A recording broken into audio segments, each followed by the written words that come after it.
بسم الله الرحمن الرحيم الحمد لله رب العالمين والصلاة والسلام على رسوله الكريم وعلى آله وأصحابه أجمعين أما بعد السلام عليكم ورحمة الله وبركاته and welcome back to another podcast episode with us here at ilmfeed. I'm your host Shabir Hassan. In this blessed month of Ramadan, subhanAllah, it's flying past.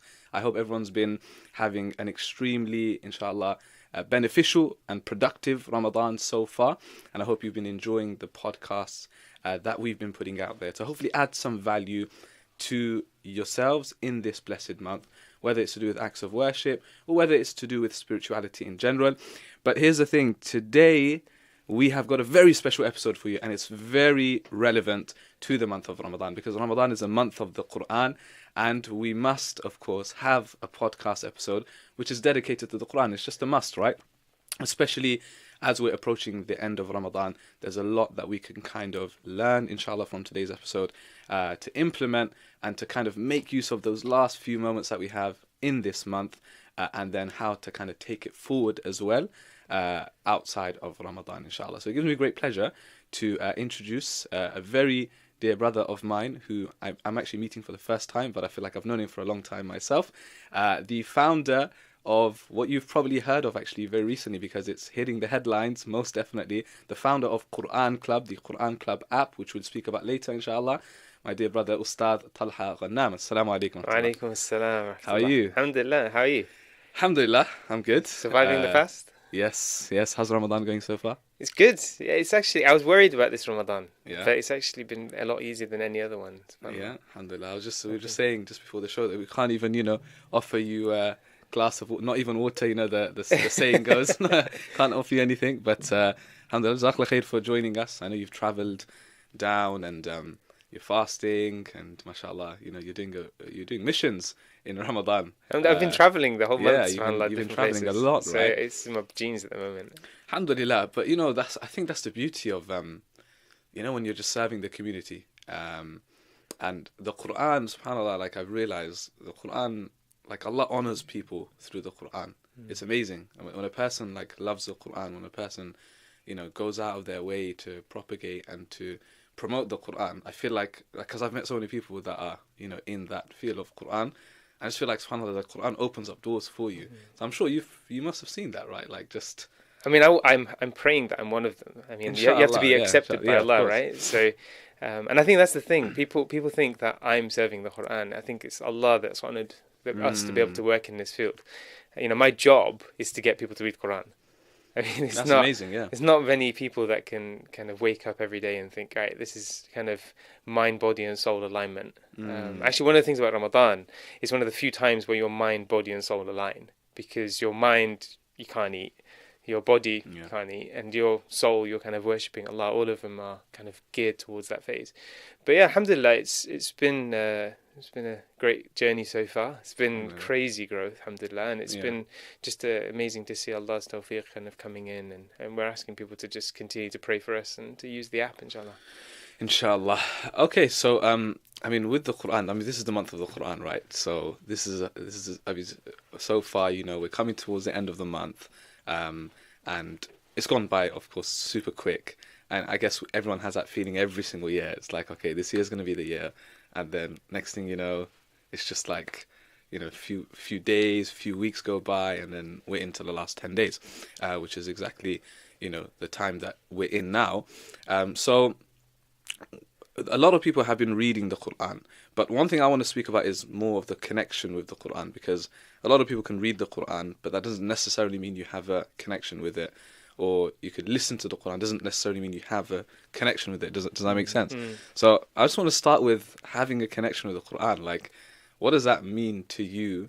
And maybe we could even speak about a few tips how to just help people just make use of those last few days. Yeah, no, I've had this discussion with a lot of people.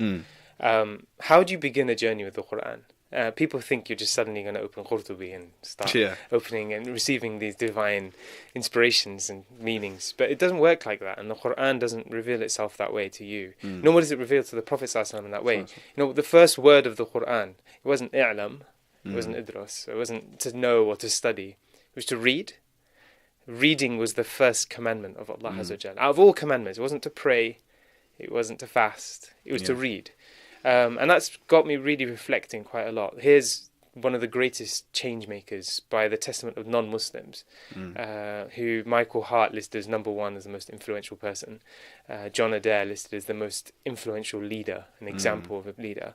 The first command Allah chose to give him was read. And I think with that, subhanAllah, is how I think you begin your journey of the Quran, how you begin your journey to come to Allah Azza wa Jal. Because if you read, you then begin that path to beginning to know, then you begin that path to beginning to reflect, and then naturally you begin that connection to the Quran. And most people ultimately see it as a mountain, and a mountain is very difficult to climb. But if you see it as just taking one step after another, you have to realize the Quran has no end anyway. So it's a constant process of learning and understanding. So how would you and how should you connect with the Quran? I think doing it in manageable chunks. One of the things within the Quran Club is that we want people to read a single verse a day. Just commit to it. Don't ever drop, no matter what you're doing, that verse that you're going to read. We actually gamified it within the app, so you have a streak that you build. So every day you read, you're leveling up. And if you miss just one day, it goes back to zero. And we've had a few people who are like, "Oh, can you reset it for me?" I was like, "I'm sorry, I can't." But the idea is to begin that journey is to begin with reading, and then after that, of course, open up the translation. Find one that you find comfortable with. There's, alhamdulillah, a lot of amazing translations right now, and just begin to reflect on various parts, understand what Allah is saying and why, and then the greatest form of connecting to the Quran is just to take a moment to... There's two ways to read the Quran, as I'm sure you know, or there's three ways specifically. One is to get through the Quran. Yeah. To read as much of the Arabic as you can. That's how Imam Abu Hanifa would read it twice a day. I mean, he wasn't reflecting on every letter and word if he was doing it that quick. The second is to read with an understanding, a kind of a breadth approach. So you want to understand different parts of the Quran, what it's saying and how. The third is the depth approach, where you take a single verse and you reflect on it. The Prophet ﷺ was known for a single, to reflect on a single verse for an entire night as he was praying in Tahajjud, and to be crying and to be thinking. Imam Abu Hanifa, and Imam Shafi, and have many of these great Imma have famous stories of how they reflected on a single verse and came up with many, many rulings and many things. So it's about dividing your time so that on some days you're just reading Quran for the blessing. You're getting one letter as 10 rewards and you're just getting through it. And that's a beautiful thing. Another day you think, look, I want to lead the translation today. I want to understand what it's saying. I need to get the grips of this. And then the third day you think, well, actually, let me really reflect on this single verse. What have different scholars said? What is the story of Iblis and his exile from paradise? Why did that happen? What do the scholars have to say? What's the details of it? And that, I think, is when your Quran journey becomes much more powerful, much more inspiring, inshallah.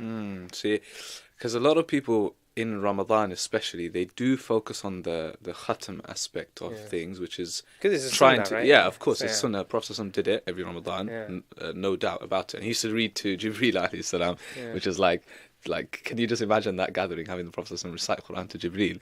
And which is great. That's and we're not kind of taking that away from anyone. We're very virtuous in and of itself. Actually, just recently I was reading like you're saying about the scholars of the past. How many khatams? It's just like crazy when you just think like, how do they get the time with everything else that they were doing? Because it's not like they just sat there. They had other responsibilities. They had families. They had teaching. They had to lead salah.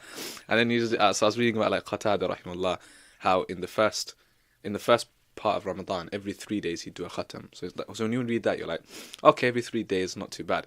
And then it says when the last 10 days would enter, it was every single day. So I read that and I was like, okay, it's doable. Maybe every 3 days, though maybe not for me, but I can understand.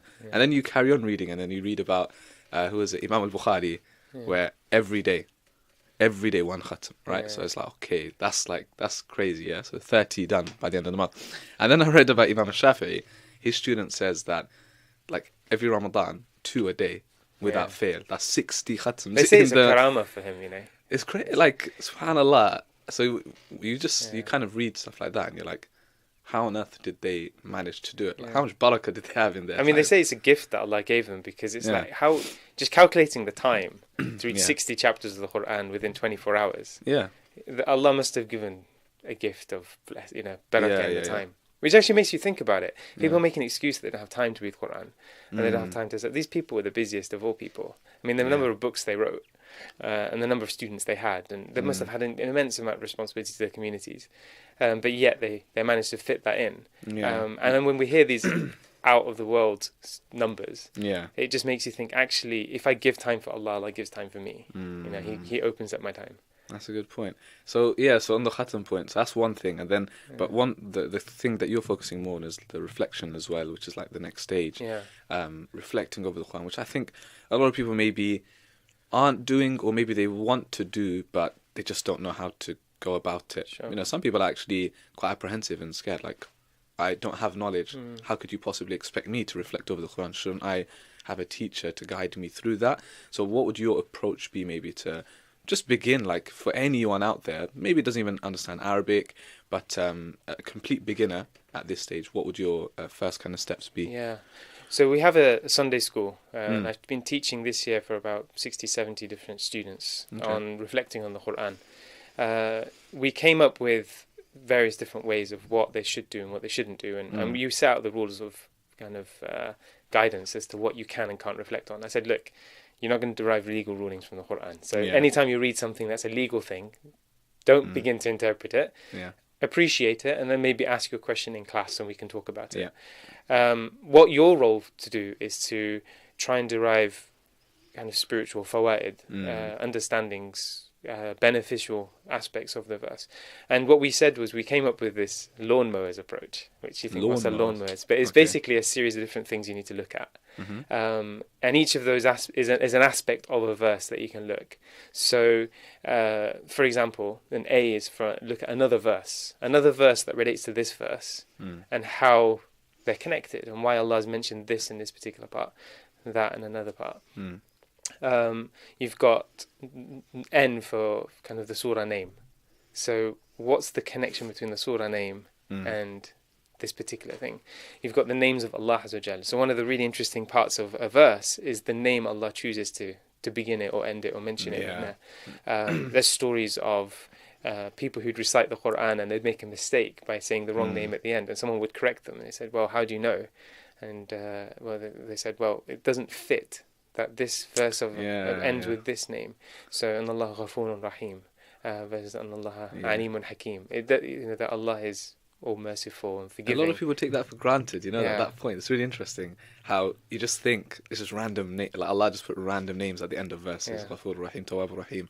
But actually, you're right. Actually, if you look at the wider context of the verse or even that passage, it'd be like, oh, that makes sense. I think there's a famous story about this, actually, about this one famous grammarian. I think it's like Imam al-Asma'i, maybe. And how he went to, this is literally off the top of my head, so I might, don't fully quote me on this, but where he went, he was in that desert, and then there's a few Bedouins there, and someone recited the Quran, a verse about the thief, السارق والسارقة فاقطعوا أيديهما. So basically Allah just setting the law about theft. And then at the end of that verse, it's Azizun Hakim. But the one who was reciting it said Ghafurur Rahim, made a mistake. And then the Bedouin, who literally had no knowledge of the Quran, was not Hafidh, said, oh, you made a mistake. It's not Ghafurur Rahim. And the guy turned around and was like, how could you possibly know? Like, because that doesn't fit in with the context. Allah is laying down a law of theft. And basically, he's like asserting his authority here. Why would he say he's Ghafurur Rahim? Why would he say he's merciful? It should be Aziz and Hakim, because he's saying, like, he's Aziz, he's almighty, and he's all wise for laying down this law. And the guy asked him, are you a Hafidh? He's like, no, I just know my Arabic language properly. That's the same story I was thinking about. Is it? I can remember the one. Yeah, it's crazy, right? Yeah, basically, I mean, the thing is though, when you do that, so, for example, the famous one, in the Basmala, Allah begins the surah, Bismillah ar-Rahman ar-Rahim. And I asked the kids, okay, what does that mean? And they go, oh, bro, there is the hands. Oh, in the name of Allah, the most gracious, most merciful. I was like, okay, firstly, what does gracious, what does merciful mean? They're like, blank face. I was like, okay, fine. Rahim, they both come from the stem Rahma. Why is Allah mentioned the merciful, the merciful? Or why are you trying to create these distinctions between the words? What's the essence of the difference between them? Blank faces, no one knows. And I was like, the scholars have written books on this. So why Allah begins this. And there's many, many things. Imam Razi mentions it's actually beginning the names of Allah. Bismillah ar-Rahman ar-Rahim and Malik al-Quddus, and carries on. But one of the really interesting ones I kind of took a lot of benefit from is Bismillah ar-Rahman is a sigh of intensity. It's very merciful, like the utmost mercy you can possibly imagine. There's nothing greater than that level of mercy. And then ar-Rahim is someone to be consistently merciful. Like if someone's Kareem, it's generosity. Someone is generous not by giving once, but by giving all the time, every time. So Allah Azza wa Jalla, when He's saying in the name of Allah, the most merciful, the ever merciful, it's probably a good translation. He's Ar-Rahman, He's always the highest level. Ar-Rahim, consistently and always. But what you do is, I mean, these little gems, they don't come overnight. Often you have to open books and you have to listen to people. But what you can do is you can begin to see where these kind of little gems are found and how Allah kind of puts specific words. There's a Sheikh Kabisi, who we used to listen a lot to. He's on TV. He had a series where he would go through the words of the Quran, and he would use words that Allah would say in a particular place and say, why has He used this word and not the equivalent synonym in the same place? So halumma, ta'alu, right? They're the same meaning. It was like come together or gather together. Why has He used that in a specific place and this in a different place? And you get some fascinating insights. You know, this specific word has been chosen for this specific verse. So, I mean, I'll give an example which probably the listeners would really understand. The famous verse of Sadaqah. مثل الذين ينفقون في سبيل الله كمثل حبة, right? The one who gives in the sake of Allah is like the one who gives a seed. Why does Allah use the word seed here? Like, interesting, right? You never really stop and think about it. The analogy continues. It's like planting a seed and then it grows, 7 corns and each corn has 100 seeds. But why seed specifically? There's lots of different analogies you can give. Well, a seed, there's many. I did a series on this, like a reflection. But a seed, what do you do when you get a seed? You dig a hole, you plant it in the ground, and you cover it up. Now imagine someone who never knew what a seed was and biology, like a 5-year-old, and you just gave him this gift. You said, here's some seeds. And you say, look, in order for you to benefit and to use this to its true extent, you have to dig this hole, put the seeds in, cover it up, and leave it. And every now and then you come and water it and look after it. What would they think? They think that's just madness, right? Why would I throw away? Imagine I gave you my iPhone. I said, look, bury it in the ground, water it, and something amazing will happen. It just doesn't make sense. But then what happens? After you give that and you act on that, everybody knows that that's how you use a seed. That's where things grow and that's where things come from. So when I give you £10 and I say to you, look, the actual way that you're meant to use this £10 is to give it in sadaqah. But not just give it in sadaqah, you have to follow up. You have to check up on the person. You have to plan around that strategy. It's not just give and go. I think a lot of people misinterpret the hadith of people giving secretly. It's giving secretly so you're not boastful. It's not giving secretly so you give and forget. But you plant it in the ground, you water it, and then what happens? It will give you much more seeds in the future. Just like we understand how a seed has that benefit. The same person who created the seed has created your money. So when he said, give £10, you're actually going to get more in return. Just from a single word. And there's lots and lots of other fawaid and benefits as well. But I think that sort of reflection, there's another one, maybe the listeners can do it and comment, but why has Allah said, وَاعْتَصِمُوا بِحَبْلِ اللَّهِ? Why has He said, and hold tight to the rope of Allah Azza wa Jal? He could have mentioned other analogies, but why rope specifically? So these sorts of reflections, I think, really, really interesting. And I think kind of diverged from your point. How do people actually and should reflect? The Qur'an's a journey. It's about beginning a step and kind of taking it. And I already mentioned about doing this every single day. The first step for most of the people who don't speak Arabic is to just get a good translation. There's Professor Abdul Halim, there's Dr. Musharraf Hussain, who's written a new one now. There's one by Mustafa Khattab in Canada, who've written some kind of clear, concise, easy access. We've integrated some of those into our app as well, so people can read them. But just begin by just, as a first glance, understanding what it is you're doing. And then secondly, if you can, find a teacher or find someone who you can sit with, who can really open up some of these meanings for you, inshallah. Yeah, I think there's some really, really good, interesting points there, especially for the reflection side of things. And translations as well. I think that's really important because I think, again, alhamdulillah, now we're getting the introduction of more clearer translations because people, again, were put off, I don't want to read like very old, archaic English, lo and behold, and, thy. So now the fact that we're kind of breaking things down, I think that's very important. I think listening as well to different speakers is also really good. Just to people who are, even if it's one kind of topic in the Quran, just breaking it down. Because I think the more you sit with people who understand the Quran and giving gems, like for example, you've mentioned quite a few there, mashallah. So imagine just sitting with someone like that or listening to a lecture every day or every now and again, where you're connecting with the Quran. I think it just, in your own language, it makes things so much easier, much easier to digest. So reflection of the Quran, that's great, because again, we said we're in Ramadan, so we wanted something practical for the listeners and the viewers to kind of take away how they can engage with the Quran. But there's also, we could say, there's a downside, there's a danger to that as well. We've already mentioned going too deep into it, especially if you're not too well equipped or well versed with the Quran, coming up with your own interpretations. Where do you draw the line before, like, a person could be in deep reflection over a verse and then come out with 70 of their own, not rulings, like we said, don't go into the rulings. I think, by the way, that's a very good principle to begin with for anyone listening to that. Okay, Surah Al-Baqarah, for example, you're going to come across like hundreds of legal rulings. So that side of things, leave it to the experts and the people of knowledge and the fuqaha. But just in general, like you said, the fawaid, the benefits, the gems, the wisdoms in the Quran, like, where would you kind of draw the line? I mean, first of all, the command to reflect isn't from me or from you. It's from Allah Azza wa Jal. أَفَلَا يَتَدَبَّرُونَ الْقُرْآنَ. Do they not reflect on the Quran? Or is it عَلَى قُلُوبٍ أَقْفَالُهَا? Or does it come down on kind of locked hearts? Or paraphrasing the translation.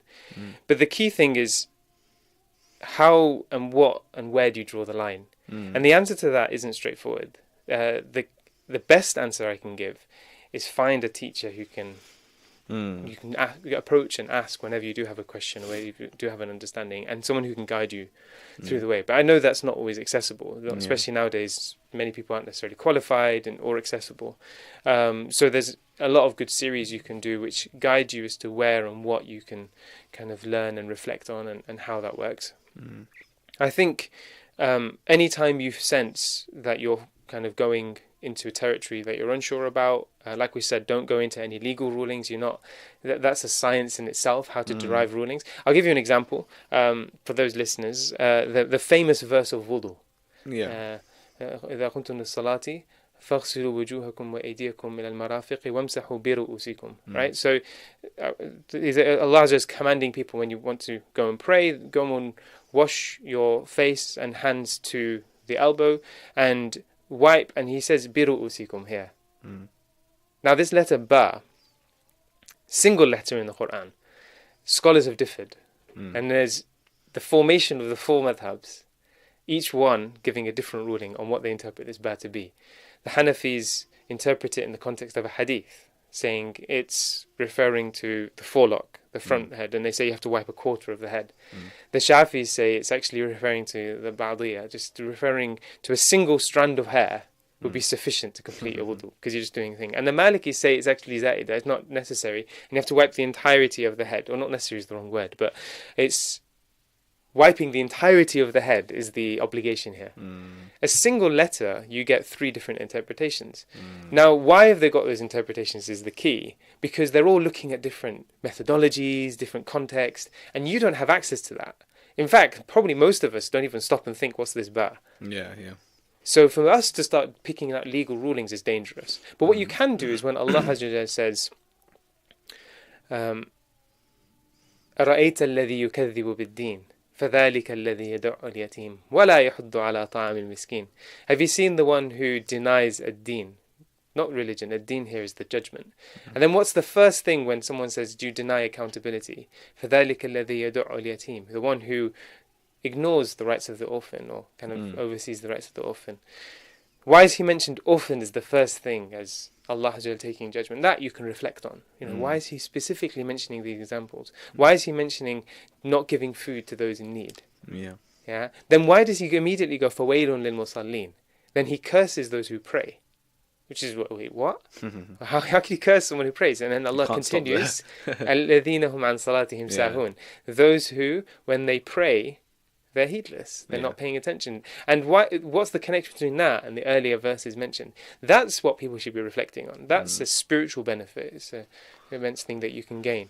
And I think that's a somewhat rough schema. But it's important, I think, people feel comfortable to be able to open the Quran and read, and it's important that they have access to someone who they can go to ask their questions. Till today, I've been studying for about 8-9 years now, but I still go to my teacher and ask him, what's this mean? How does this mean? And so on. It's difficult, and I would never see myself as a scholar just because I know what a scholar means. But having the ability to, or the comfort to go to the Quran and derive its meaning, I think is really, really nice. I'll finish with one story. There's a friend of mine who was applying for jobs, applying. We all know what it's like. It's very stressful.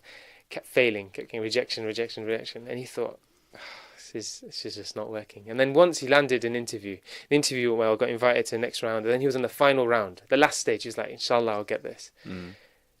So then he kind of went to the interview, thought it went well, came back home, and he got a call, picked up the phone, and they said, unfortunately, you haven't got the job. So he was broken-hearted. So he thought, I'm going to seek comfort in the Quran. So he went to the Quran and he opened it, and he opened to the first verses. He said, I'm going to open the Quran, whichever's the first verse I read, this is like Allah talking to me. He opened it up, and the first verse he saw was the Surah An-Naml.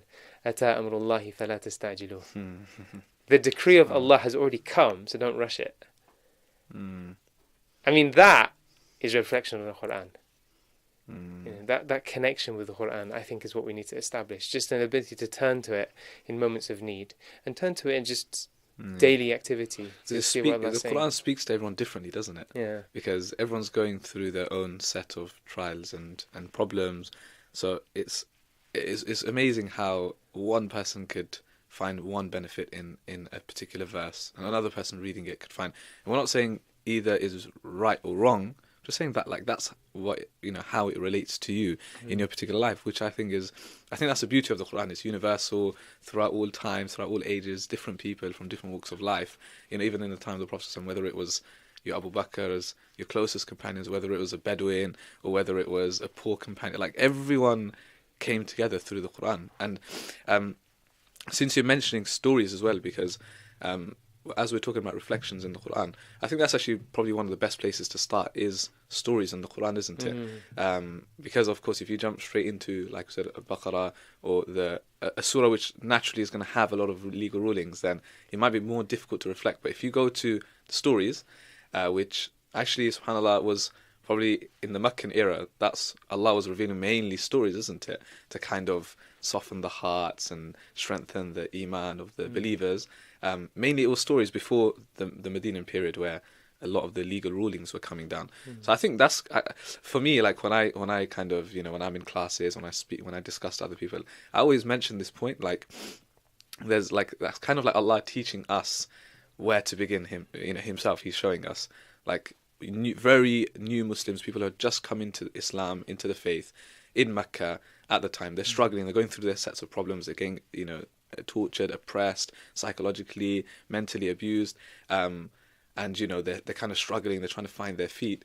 So Allah is like revealing stories of previous prophets and nations, how they went through their trials and tribulations, and that kind of strengthened their hearts, as Allah says in the Quran. And then later on, after 14 years, then the legal rulings start coming down. So maybe that's kind of teaching us as well, like, if when you start your journey, start with stories. And there's so many stories in the Quran. I mean, Surah Yusuf, one of my personal favourites. I think just from that surah, like, I don't know if you know the sheikh that's done the PhD on it, on Surah Yusuf. And he took 1,000 lessons from Surah Yusuf. Oh, really? Yeah. I have to find that. Yeah, I haven't found the paper yet, but, like, can you imagine? And he's a contemporary scholar. Oh, wow. But he's done 1,000 lessons just on Surah Yusuf. Yeah. And it's not a long, like, Surah Yusuf is not a long surah at all. Yeah. Compared to the bigger surahs towards the beginning of the Quran. Yeah. So I think stories is amazing. Like, you can just sit there, literally, read a story and just think, wow, why did Allah test Yusuf like this? Just from the beginning of the story with that relationship between Yusuf and Yaqub, the father and son relationship, Mm. you could just sit there and reflect. As a Yeah. parent, you could take so much away from it. Yeah. As a son or as a daughter, you could take so much away from it. So different people can come together Yeah. and take so much away. So what do you think about like stories in the Quran as like a starting point, or just in general? Like, what's your favorite story, by the way, in the Quran? I might as well ask you as well. Favorite's tough. I was apprehending that question. Is it? Anticipating. I was like, wait, I don't know. There's a story I was thinking about recently, and because of the devil being locked away. I was thinking actually about the story of Iblis and that situation. I mean, here's a person who, I mean, people claim they don't believe in Allah because they don't see Him. Here's a person who stood in front of Allah, who spoke to Allah, and he didn't believe. Like, can you imagine Allah commanding you directly to do something, and then you just go no? I mean, what kind of level of arrogance is that? But what I think it does is it opens up a lot of the psychology of disbelief as to where it actually stems from, and people actually making an excuse, because he gave the most eloquent excuses for why I didn't believe, and had this just been this, we've said that he was asked, why didn't you prostrate? He goes, how can I prostrate to other than Allah? And it was kind of, if Allah's commanded you to do something, the essence of slavehood is that you obey Him, not question why or bring yourself into it.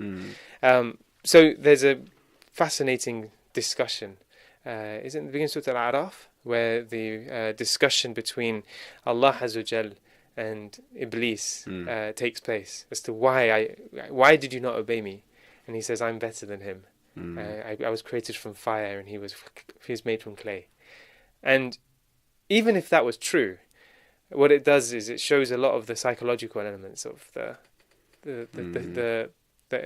imperfections of kind of disbelievers and believers, that they think that these external things matter. But what's interesting is the contrast between Adam alayhi salam, Iblis, and the angels, because all three spoke to Allah Azza wa Jal, and all three were in that setting. And Allah often gives stories in threes, actually, like three examples, which is, we know as a psychological tool, is a very powerful thing. So angels had no will; they had to obey. Iblis had a will and disobeyed, and Adam had a will and sought forgiveness for the mistake that he did. Similarly, in Surah At-Tawbah, you had the story of the three people who didn't go on the expedition the Prophet ﷺ asked them to do. One had a valid excuse because they were blind and they weren't able and they were crying. The second were the hypocrites who didn't want to go and made their excuses. And then the third were those who were sinful and repented. So look at the way that Allah gives these. One is the people who obey and do it. The second is those who don't want to do it in the first place. And the third is those who don't do it but then regret it. And I think that theme, be interesting to see how that appears within the Quran and the consistency within that of the kind of the three states of human beings: those who deny, those who obey, and those who regret. Very interesting. There's so much. That's the thing. We were just saying before the show, is like the Quran is never ending, isn't it? It's just when you start your journey, I think a lot of people think, okay, let me just study for this amount of years and that's it, I'll get it. It's not. It doesn't work like that, because the more you open up the Quran and you reflect over it, the more, subhanAllah, that you find there's actually so much that you can pull from it. Like every time I go back to a surah that I've already read on, like I always learn something new. There's always going to be one tafsir, a new tafsir that you read with different perspective from a different scholar, and you're just like, wow, your mind is blown. Like I thought I knew what this verse meant, but now I've just got a complete new, different perspective on it. So I think, again, like anyone that's kind of starting that journey towards just trying to reflect over the Quran should never think, okay, it's a very short term thing. It's long term, and I guess again, a lot of people feel frustrated as well that I'm still very behind. I can't finish the Quran. I can't.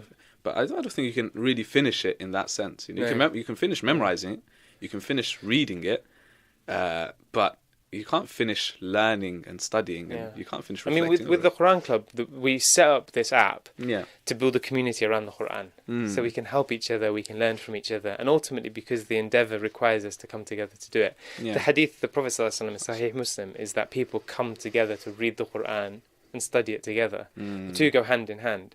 And the first verses of the Quran, as I mentioned already, were the words read, Iqra. Allah wants to build a community around the essence of reading Quran. And for the Quran Club, that's why we're doing it that way. To read together, to reflect together, and to really benefit together. I mean, I can't think of a better way for Muslim community to come together than through the Quran. Imagine if the way I connect with you isn't through kind of WhatsApp or Facebook or Instagram, but it's through the Quran. We kind of come together, we can reflect on this particular passage and so on and so forth. And it becomes this new way of connecting. I say this analogy to people all the time. I say there's a book that 1.5 billion people read every single day. And they've literally changed the world. You know, governments opening the doors for them, and they're constantly considering these people. They're trying to pander to their needs. The problem is it's called Facebook. It's not called Quran. It's not called Quran book. I thought you were going for the Quran there. So, but the thing is if imagine if we as Muslims, if the dunya, if this world can open up such doors for someone who reads something that's so artificial, intangible, like Facebook. Imagine what Allah will do if we connect and we read the Quran book together. Not only will we have the world opening up for us, we'll have the heavens opening up for us. There's a hadith of the Prophet ﷺ, which actually, the new Imam in Cambridge mentioned this. He goes, you know the hadith where the angels are sent to roam around the earth to attend gatherings of paradise? And the gatherings are people who come together to study together and to remember Allah specifically. He said, for the first time ever on this app, we've literally got a worldwide gathering. I mean, literally, at any moment you open the app, from our end, we've got between 1,000 and 2,000 people reading at that moment. And we know people read at different times. But that's the lowest it gets to. So literally, every single second, you can just join in a gathering. That's a gathering of paradise that's taking place around the world. So there's these angels, you can just imagine, flying around, trying to gather and attend these gatherings, alhamdulillah. What was the vision behind Quran Club then, and how did you start? I mean, it started as a WhatsApp group. WhatsApp group, okay. Yeah, it came from a friend who sent me a message and said, "Why don't we do this thing where we send each other verses and we confirm that we've read it and we could read together?" Okay. And my initial reaction was, "Oh, not another WhatsApp group." And then I didn't like that, so I thought, let me volunteer to do it. And then it kind of 20 people joined, and I thought, well, if we're sending it to 20 people, how much harder can it be to send it to more people? So we just did a post telling people this is what we're doing, and overnight we got about 5,000 people. Wow. That's now about 20,000 people on that group. So WhatsApp, once it gets to those numbers, becomes very, very difficult. So we thought we have to create an app. So we studied it a bit and we kind of looked into it. And the idea is, look, there's 1.8 billion Muslims. We all very strongly connected with one another, both in our faith, but almost, literally, some of our closest friends and stuff will be Muslim. The Prophet ﷺ described us as one body. But yet there isn't a single space online for Muslims to meet together and to connect. People have done it all the time. They've tried to. They've created spaces for Muslims. But it's quite a loose definition to say, look, Muslims come here. So what we thought is, what brings Muslims together? Well, the hadith, as I mentioned before, is that the Quran brings people together. The Prophet ﷺ praised people who come together to read the Quran. So we thought, why don't we build our community around the Quran? Every single person coming, and they just read their Quran together. And then the second motivation was this idea of multiples, of earning more reward. There's a hadith of the Prophet ﷺ in Tirmidhi, where he states that a person who guides someone, the one who guides and encourages someone to do a good deed, is like the one who does the good deed themselves. We all know the power of social kind of movements and people coming together. So if we can create a movement where people come together to read, then we'll be sharing their reward. So if you're reading by yourself, you're just, inshallah, getting the benefit. But if you're following what the Prophet told us to, which is to read together and gain in that benefit, then you'll share the reward of everyone who comes to take part, because hopefully you've encouraged them to take part with you. So for me, I actually started at the same place you mentioned at the beginning, which is reading the stories of Imam Shafi'i finishing the Quran twice a day. I was like, how can I compete with that? And I thought the one thing we have to our advantage in this day and age is the number of Muslims. So why don't we use that to make something beneficial? So if we get the 1 billion people in the world today reading the Quran together, which is mind-blowing, that's more people than have lived probably the last 500 centuries, right? So we can do more together and we can really compete with those earlier generations, inshallah, by trying to earn good deeds, by doing things in that volume. And the second, and the final thing is, I really wanted a way to make this deen, and specifically scholars, accessible. I wanted to facilitate for them to really get out there and to enable them to be within the community. And I thought the way that has to work is that there has to be some form of business model or some form of venture which is pushing money into scholarship. So if we can create a social media, a place where people are coming together to read Quran, in order to improve that product, you have to invest in the Quran, which means you're investing in scholars, which means that we're constantly going to be producing new tafsirs, we're constantly going to be making new videos, we're going to bring more scholars, we're going to bring masjids on board and all these things. And it becomes really, really exciting because we've created a vehicle that is naturally going to be investing into these sorts of things and investing the kind of sums that you can't do on a voluntary basis. So there's a big vision. We've planned it out for the next few years, inshallah. But this Ramadan is kind of critical. So especially now we're in the last 10 nights, we've kind of got this challenge that we've got this amazing feature. It's called the Guarantee Laylatul Qadr feature. And what you can do is you can automate your giving every night of the last 10 nights to guarantee you catch Laylatul Qadr. So you just go on the app and you say, I'm going to give £10 every night, and then automatically our app will take £10 from the account that you give, such that you're guaranteed to catch it because you've given £10 every single night. So it's a really cool feature, and we've got various other things. But what we're trying to do is to show the world that Muslims come together around the Quran. And if we can show that, then inshallah we'll really begin to open up doors and we can build lots of features and produce lots of tafsirs and content, inshallah. Inshallah. Sounds amazing. So this Ramadan, what's it been looking like so far in terms of like the engagement, the Muslims from around the world coming together? It's been crazy. I could never have kind of predicted it, but we've passed 250,000 downloads. Really? That's 250,000 people reading Quran on the app. And we know every single verse, who it was read by, when, in which country, in which city, their gender, their age, as long as they give the information, of course. But it's been insane. I mean, we're reading upwards of 1 million verses a day. Wow. Ayahs of Quran. We've got this, we found this phenomenon which I find really funny. We call it the school run. So between 2 and 3 p.m. there's a surge of reading on the app.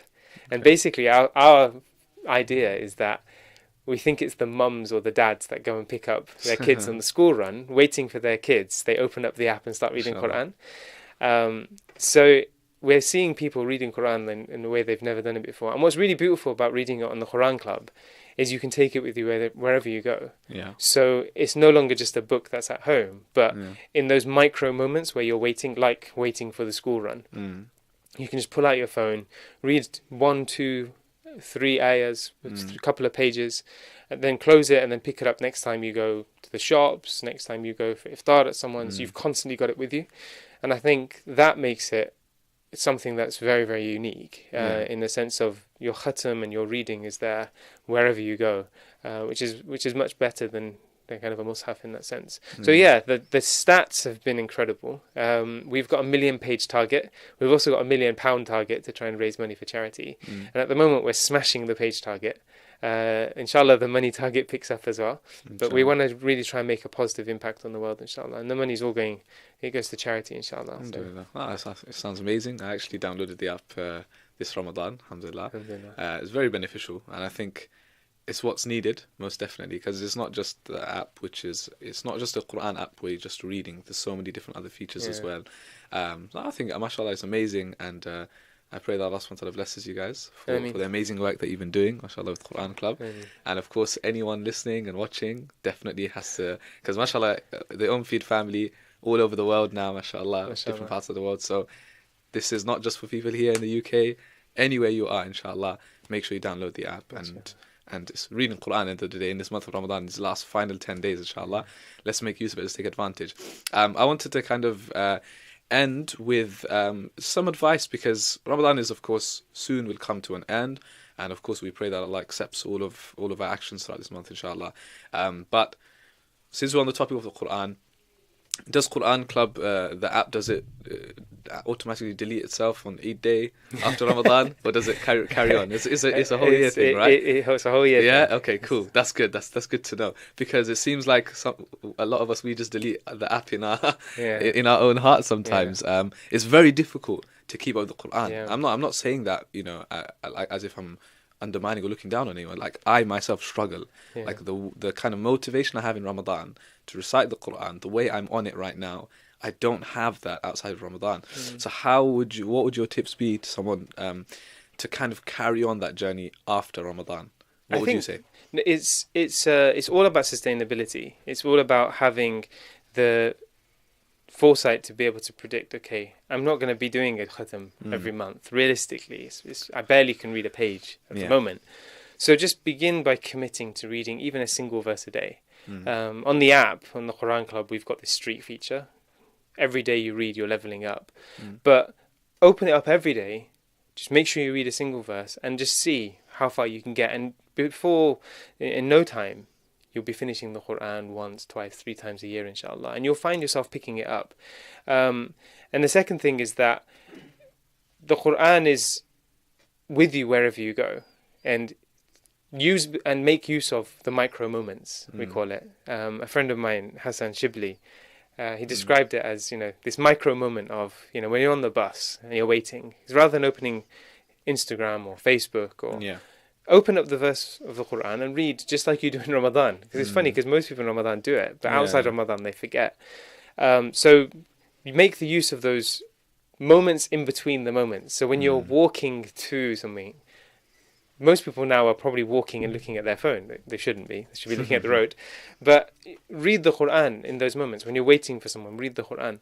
And actually something really exciting with the Quran Club, we're actually planning to use because we gather a lot of data of people reading and stuff, and as long as they submit it to us, we're going to use like the most advanced behavioral theory and kind of technology to try and, in the same way Facebook makes you addicted to opening it regularly, we're going to try and do that with the Quran. So obviously in a positive way, but getting people to read and engage the Quran and creating incentives within the Quran Club app.